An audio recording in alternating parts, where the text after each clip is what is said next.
Chers amis, Boker Or, Bezrat Hashem, en ce mercredi 4 Gimel du mois de Kislev, et nous sommes le 6 du mois de décembre, Shiur sur la Chassidut, Baal Shem Tov, Shiur acheté par notre ami Hashem Vorech, Otabechol Asherla, Anita Perez. Chaque jour, Bezrat Hashem, Kol Mishalot Liba, Lavodatot Barar, que Dieu la bénisse. Bezrat Hashem pour la santé de toute la famille Perez, pour la délivrance de tous nos otages, protection Shel Chayali Israël, Hashem Vorech Otam Bechol Asher Lahem, Bekol Am Israël, Bechol Atar Ve'atar. Merci Anita d'avoir acheté ce shiur. Bezrat Hashem, merci pour votre soutien, merci pour votre écoute et vos partages des shiurim pour le meilleur de notre peuple et tout celui des nations du monde qui veut aussi écouter. Refosh Lema, Achlama Meira, Briut Etana, une grande parnassa pour vous tous et de grandes lumières sur tous nos chemins. À propos du verset dans Vayeshev, il est marqué Vayimtsaehu ish ve'ine to'e basade wa ish aleu aish lemor ma tevakesh. Alors écoutez bien ce que la Chassidoute va nous apprendre sur ce merveilleux verset qui nous parle chaque jour, à n'importe quelle année de la vie d'un homme et pour n'importe quelle occasion. Écoutez bien ce que vous allez entendre, ça vaut le coup, vraiment, très beau. Je vous traduis d'abord le verset de la paracha de Vayeshev duquel il est dit Vayimtsaehu. Donc Yosef est envoyé par Yaakov voir ses frères qui ont fait paître les moutons à Dotaïna, donc loin de là. Et Yosef n'a pas de boussole, il n'est pas sorti de l'étude de la tente dans laquelle il étudiait avec son père, et puis voilà qu'il se retrouve à aller sur le chemin. Seulement, il ne connaît pas. Il n'y est encore jamais allé. Alors il se perd. Et quand il se perd, voilà qu'il se trompe sur le chemin, dans un champ. Waish aleu aish les morts. Et il posa la question à un homme. Rashi nous dit cet homme, c'est Gabriel l'ange. Gabriel. Matevakesh. Et il lui dit, qu'est-ce que tu demandes? Torah Chassidut. À propos de ce verset-là, ouvrez bien grand vos oreilles. C'est vraiment important de comprendre que notre Torah, c'est vraiment des lumières pour chaque pas dans notre vie. Qu'est-ce que la Torah vient nous enseigner ici, à l'échelle individuelle? Car vous savez que notre Torah n'est pas un livre d'histoire, ça ne vient pas raconter l'histoire de papy et de mamie, ça vient nous parler à nous. Nous sommes, au deuxième degré, les acteurs qui figurent dans la Torah. C'est-à-dire que quand dans le Sefer Torah, on nous raconte quelque chose, ou dans la Gemara, on nous raconte quelque chose, on s'adresse à nous. On parle de nous. À des degrés différents, certes. Mais il y a quelque chose qui doit nous éveiller une réactivité pour devenir meilleur. Betorat Chassidut Isbiru. Donc le Baal Shem Tov nous dit à propos de ce verset-là. Et à pasuk Bederech Remez, de façon allusionnée sur ce verset-là où Yosef se perd sur le chemin, il rencontre un homme et lui dit mais qu'est-ce que tu demandes? Lechol Adam Ba'asher Hu, pour tout homme qui tient à s'élever, qui a doua Shaolam Hazeh, car nous savons que dans ce monde-là, dans lequel nous vivons, Malé Be'afraot Gashmiot, nous sommes aveuglés par un monde futile, par un monde matériel, par un monde, je dirais, superficiel. Beruchaniut Amesechot et Adam, et tout ce que veut le monde d'en bas, c'est de nous aveugler et nous faire perdre sur le chemin de la raison pour laquelle nous sommes venus au monde. En d'autres termes, nous marchons sur des chemins ambigus et remplis d'obstacles. Chez Ba'avura ou Nishlach Laolamazé, pour lequel Dieu nous a envoyés réellement sur terre. Alors vous allez me dire, mais c'est trop facile de dire ça. Parce que moi, je ne sais pas pourquoi je suis venu sur Terre. Si Dieu avait une mission à me donner, alors pourquoi est-ce que je ne le sais pas de façon explicite, clairement? Voilà, tu es venu pour cela. Il y a deux raisons à cela. La première, c'est que si tu mettais en pratique la raison pour laquelle tu étais venu, tu partirais de ce monde le lendemain, puisque tu as fini ta mission. Et Dieu veut que tu enrichisses ton mérite par d'autres mitzvot, même si ce n'était pas le but par excellence.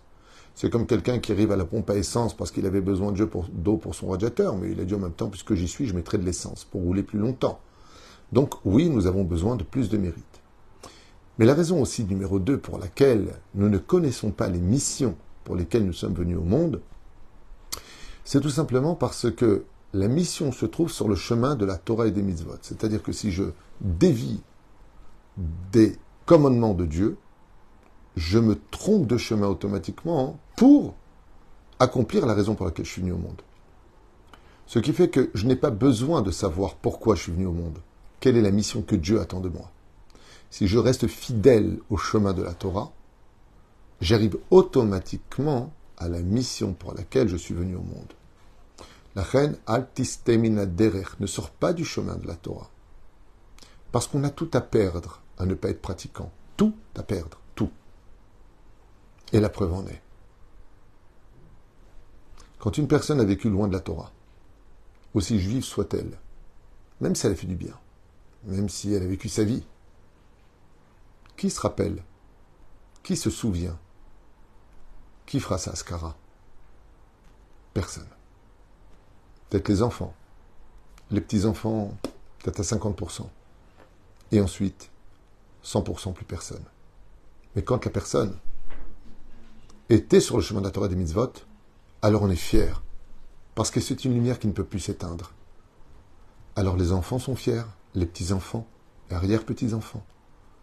Vous vous rendez compte que tous les tzadikim qui sont partis de ce monde, toutes les femmes qui sont parties de ce monde, ont laissé une telle empreinte qu'on va sur leur tombe prier jusqu'à aujourd'hui. On n'oublie pas leur nom. Et peu importe quelle était leur mission. Vous voyez Rachel et Léa. Ce sont deux femmes qui sont venues pour des missions précises, mettre au monde les 12 tribus. Et alors, toute la journée, on est sur la tombe de Rachel ou de Léa. Du monde entier, on voyage pour aller sur leur tombe. C'était pas leur mission. Mais comme elles n'ont pas bougé du chemin de la pudeur, de la femme, de la réussite spirituelle, de l'éducation de leurs enfants, alors personne ne les oublie et tout le monde les connaît. Alors qu'elles sont mortes il y a presque 3900 ans. À réfléchir. Ve'alze iziru, chachamim, ba'mishnah. Et ainsi donc, nos chachamim nous mettent en garde dans la Mishnah. Aolam hazeh domé, les prosdor. Ce monde dans lequel nous sommes ressemble à un couloir. Ve'atken atzmecha ba'prosdor, kedesh tikanes l'traklin. Prépare-toi toujours dans le couloir pour que tu puisses rentrer dans le salon, dans l'endroit principal. Ce que vient de nous dire la Mishnah, c'est que hier tu es né, demain tu mourras. Tu passes. Comment est la vie de l'homme? Aussi court que le vol d'un oiseau au-dessus de ta tête. Des fois tu vois une ombre qui passe, c'est la vie de chacun de nous. Demande aux personnes qui ont 80 ans aujourd'hui. Comment sont passées les années depuis qu'elle avait 10 ans? Ça fait quand même 70 ans de différence. Tu vas entendre ça. Un soupir. C'est passé comme un soupir. Il y a des souvenirs. Il y a eu des années. Mais c'est passé tellement vite. Quand on se dit, quand tu auras 80 ans, tu dis et quand tu les as, tu dis, tu te rends compte. Ainsi est la vie. Mais la reine, tant que tu es dans la position de pouvoir faire le plus de choses positives, fais-les. La reine choba la adam, dit le Baal Shem Tov. À tout homme, il est obligé. L'ishol et tatzmo tamid, de se donner cette réflexion tous les matins, tous les jours. Ma alay la osod ba'olam ayom. Qu'est-ce que je peux faire de bien pour cette journée qui arrive aujourd'hui? À qui je pourrais donner un nouveau sourire, un nouvel espoir, une nouvelle aide, des teilim, acheter un cours, soutenir un avrer, faire quelque chose de bon, faire quelque chose de bien. Tous les jours, dit le Baal Shem Tov en te levant, donne-toi toi-même une mission positive correspondante à la volonté de la Torah écrite ou orale. Ma Shem Rotze She'esekan. Qu'est-ce que Dieu attendrait de moi aujourd'hui? Ce qu'il veut, c'est pas compliqué. Sois fidèle à la halacha. Ba'olam hazeh, dans le monde dans lequel je suis. Car cette journée, une fois de plus, est une nouvelle journée qui partira dans le passé. Kirag bedererzo. Iskor Adam, ma tafkido ba'olam hazeh. Car seulement sur ce chemin-là, de la volonté de vouloir faire du bien autour de soi, nous pouvons enfin trouver la raison pour laquelle Dieu nous a réellement créés. La mission que lui attend de nous. Velo yassir da'ato, miyamatara ha'amitit sha'ashlema, sheuba la'olam hazeh. Car même si ce que tu as fait, dit le Baal Shem Tov aujourd'hui, n'est pas la mission pour laquelle Dieu t'a fait naître dans ce monde, sache que tu es quelqu'un qui met de l'essence pour aller encore plus longtemps et que ton mérite grandit de jour en jour. Davarze, Oro, Oto. Et c'est ce que lui dit l'ange à Yosef. L'ange, cet homme cet homme qu'on appelle Ish, du nom de Gabriel, il dit comme ça. Malach le Yosef Hatzadik, l'imad Oto. Shetami dish'al et atzmo bayomar matevakesh. Qu'est-ce qu'il lui a dit l'ange? Qu'est-ce que tu demandes? Qu'est-ce que tu veux? Klomar dit Mamatarati ba'olamazé. Ce qu'il vient nous dire, c'est pose-toi la question pourquoi tu es né. Par exemple, prenons le cas d'une femme qui n'est pas mariée. Elle aurait 45 ans, elle n'est pas mariée, et donc, d'une certaine façon, non accomplie. C'est une épreuve presque aussi dure que la mort de ne pas être mariée pour une femme surtout. Pas d'enfant, pas d'amour, pas de mari. Pour qui cuisiner, pour qui exister, pour qui se faire belle. C'est extrêmement difficile. C'est une des épreuves les plus dures au monde pour une femme. Mais si tu n'es pas mariée, est-ce que ça veut dire que tu es morte? Non. Non. Il y a des femmes mariées qui sont plus mortes que des femmes qui ne sont pas mariées. Parce que ces femmes-là vont donner vie à ceux qui étaient morts. S'occuper des uns, s'occuper des autres. Si tu n'as plus la force d'exister pour toi, alors existe pour les autres, et c'est ce que fait Yosef. Il va voir ses frères, dit le Baal Shem Tov. Oufren, mamatarti ba'olamazé, mani mevakesh. Si Dieu il veut que tu serves ton judaïsme non marié, c'est parce qu'il te veut pour toi, que tu aies du temps pour toi 100%, pour mieux t'accomplir ailleurs. Si tu as perdu ton travail, si tu as perdu ceci ou cela, c'est parce que Dieu veut un nouveau virage dans ta vie. Tu vas quitter un système pour lequel tu es habitué parce que quelque chose de plus grand t'attend. Mais n'oubliez jamais ce que je vais vous dire maintenant, au nom de la chassidoute. Tout le monde connaît le proverbe que quand une porte se ferme, c'est pour laisser une autre porte s'ouvrir. Combien pourraient dire, excusez-moi, mais moi, j'ai eu des portes fermées et j'ai pas vu d'autres portes s'ouvrir? Et vous savez pourquoi? Parce que c'est toi qui n'as pas ouvert la deuxième porte. La réussite ne vient que chez celui qui l'attend. Je répète, la réussite ne vient que chez celui qui l'attend. Comme le dit la Gemara, que Shem Shemevarech à la Tova, Kach Yevarech à la Ra'a. Tout comme tu es toujours heureux d'une bonne nouvelle, sois dans le même domaine pour une mauvaise nouvelle. Tu sais pourquoi? Parce que quand tu es heureux d'une mauvaise nouvelle, c'est-à-dire que tu sais que Dieu est derrière, que c'est pour ton bien, tu viens d'ouvrir par cette énergie d'Emouna, de ta foi, la porte qui va s'ouvrir. Mais si tu grognes constamment ce qui ne va pas dans ta vie, si tu marmonnes constamment, si tu es les guerres constamment en train de grogner, run toute la journée, c'est toi qui fermes à triple tour la porte de l'espoir de voir un meilleur jour.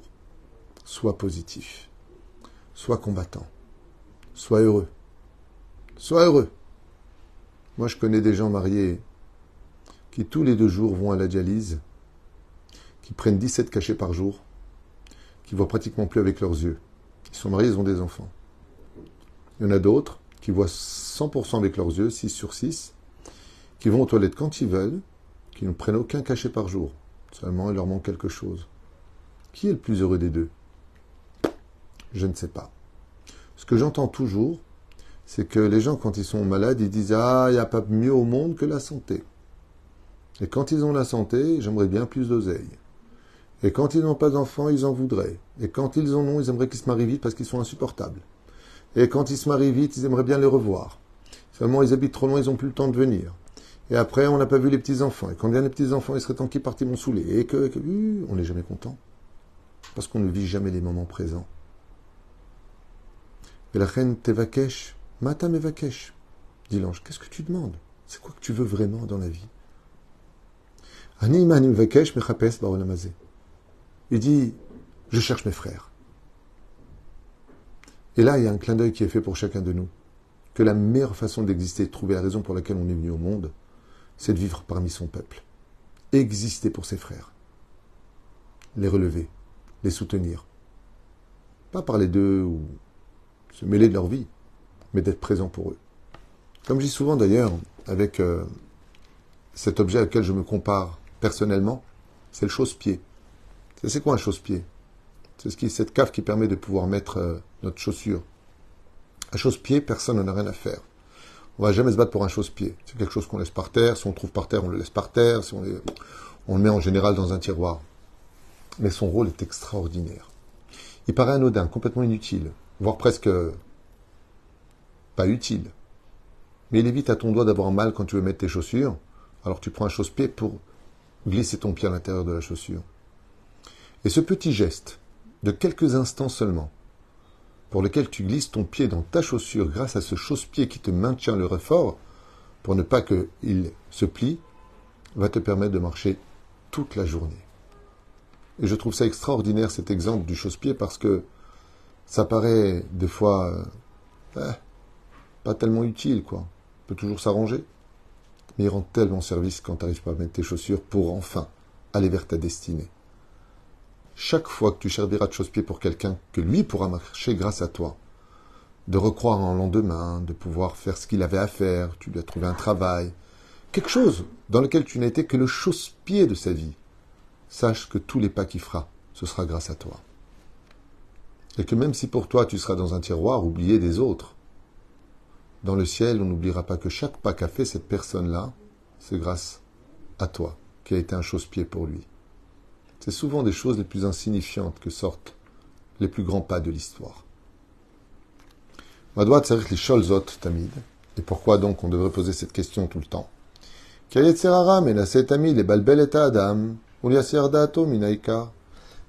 ton Yetzerara a pour but, lui par contre, de te faire constamment oublier ton judaïsme, ton obligation des mitzvot de la Torah et la raison pour laquelle tu es né. Et il va t'emmener vers des mondes futiles, à te disputer pour des choses inutiles, qui auraient pu se terminer tout simplement avec une discussion calme, et passer vite à autre chose de beaucoup plus important. Oma Seaya Be'adam. Et là raconte une histoire pour finir.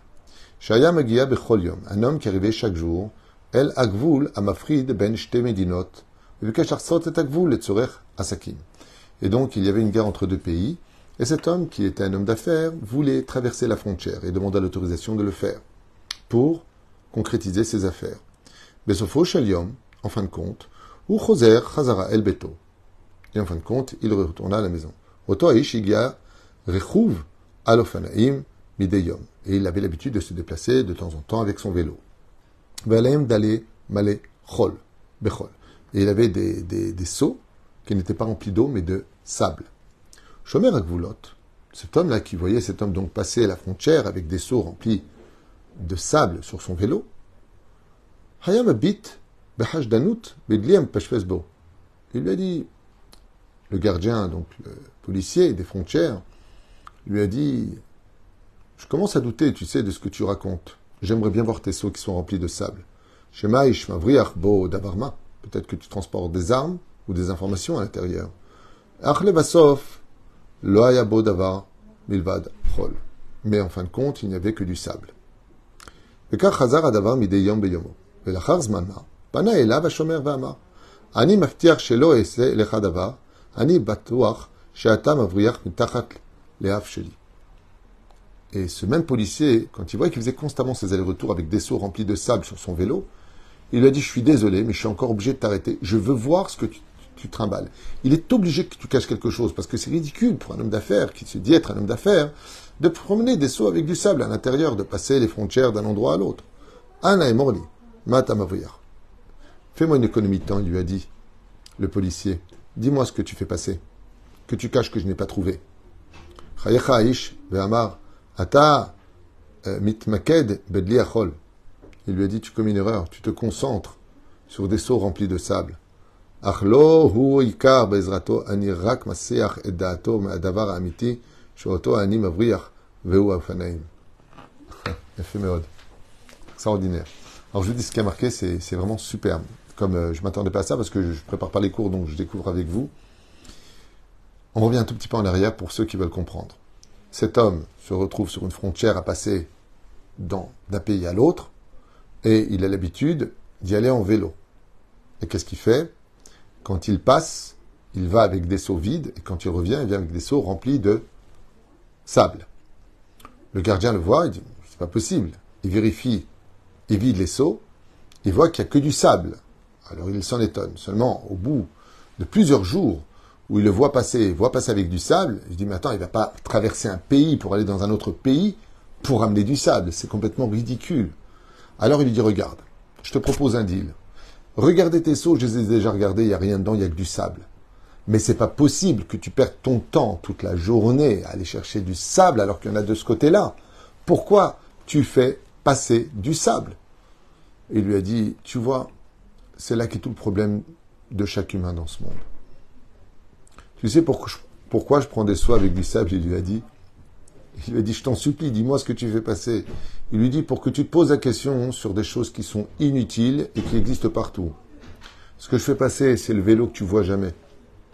Chaque jour, je fais passer un nouveau vélo. Je fais passer les vélos. Je vais chercher un vélo, et pour éviter la douane, comme tu m'as vu passer ce matin, je vais passer le vélo. Et tu te rends jamais compte que c'est un nouveau vélo qui passe. C'est des vélos que je fais passer, il lui a dit. Et toi, tu te concentres sur des seaux remplis de sable. C'est exactement ce que pose la question Yosef Hatzadik. Yosef qui vient du mot rajouter. Qu'est-ce que tu vois en moi? Toute notre vie, on se dispute pour savoir où est-ce qu'on va passer les vacances, et je veux qu'elle vienne, je veux pas qu'elle vienne, etc. Il